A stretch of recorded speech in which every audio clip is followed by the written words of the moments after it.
وفاء الدرويش يسقط بثلاثية مدوية. فعلى عكس التوقعات مني فريق وفاء الدرويش بالخسارة داخل الميدان أمام التكوين المهني اليوم الأحد.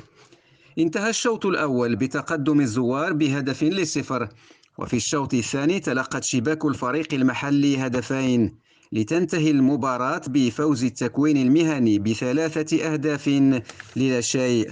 وعلى ضوء هذه النتيجة أصبح وفاء الدرويش معنيا بالنزول بعدما تراجع إلى الوراء، حيث أصبح في رصيده 29 نقطة في الصف 11، غير بعيد عن متذيل الترتيب شباب الريف الحسيمي.